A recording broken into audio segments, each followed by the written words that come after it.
The World Economic Forum says that about 50% of today's skills will drastically shift until 2022. Do you know which half it is within your company? Welcome to What the Future Insights. Technology has always changed the way work is done, but the speed and the rate of change is increasing, and also its global impact is increasing. This poses at the same time a unique opportunity as well as a unique risk. If done wisely, technology could lead to an age of good jobs, good work, and a better quality of life. If done poorly, however, it could lead to an age with broadened inequality, a broadened skill gap, and broadened polarization. Today, we'll be talking about the growing skills instability. So let's have a look at how technology actually impacts companies. In a survey that was conducted, the top 5 technology drivers to change work were: number 1, big data; number 2, app and web-enabled services; number 3, IoT; number 4, cloud computing; and number 5, machine learning. So they're all IT-based trends, and that obviously changes the way we will be working. But there are also non-technological factors driving this change.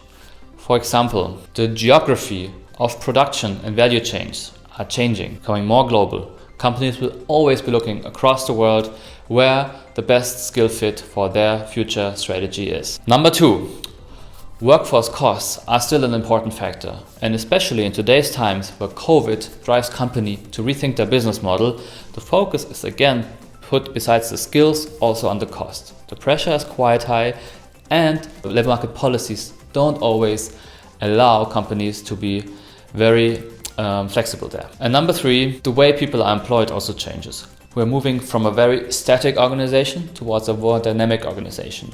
And terms like gig economy, freelance economy, and swarm intelligence are slowly becoming reality. So we analyzed our data and we figured out that globally there will be a net increase on the overall number of jobs that will be required.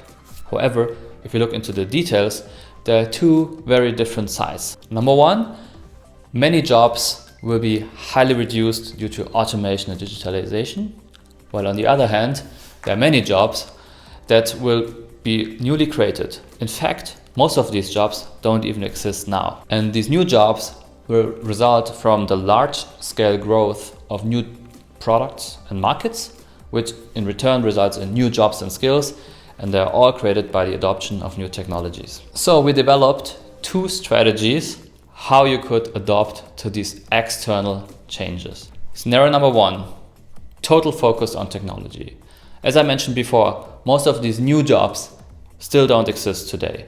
So be prepared, be acquainted with software engineering, machine intelligence, machine learning, data, and e-commerce on these topics, and you can be sure that in the future there will always be a high-value job available for you. Scenario number 2, do the complete opposite. Develop into a job that distinctively leverages human skills. For example, topics around people, culture, creativity, and innovation.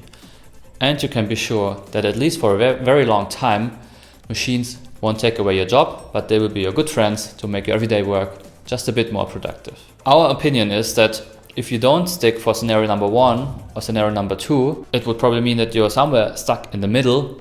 You have the highest risk that this growth of skills instability will negatively impact your job.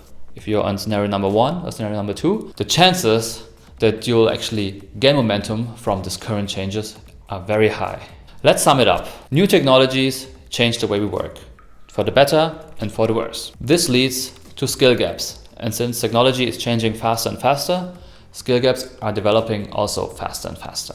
That also means that rather than focusing on automation-based cost savings, it makes more sense to focus on value-adding things. In our case, scenario 1 or 2, being super tech-driven or being superhuman. It also means that the investment into human capital must be increased, because now is the unique chance to foster lifelong learning, to foster people developing people into new jobs, and to always be prepared when the new jobs come up, to have the right skills and people ready to develop them into that position. And to sum it up, it also means that workers, employees, companies and governments must really join forces and work together so that the whole society and in the end the whole world can be prepared for the best, for this whole skills instability that we are facing. Thank you very much. Looking forward to talk to you next time. Bye bye.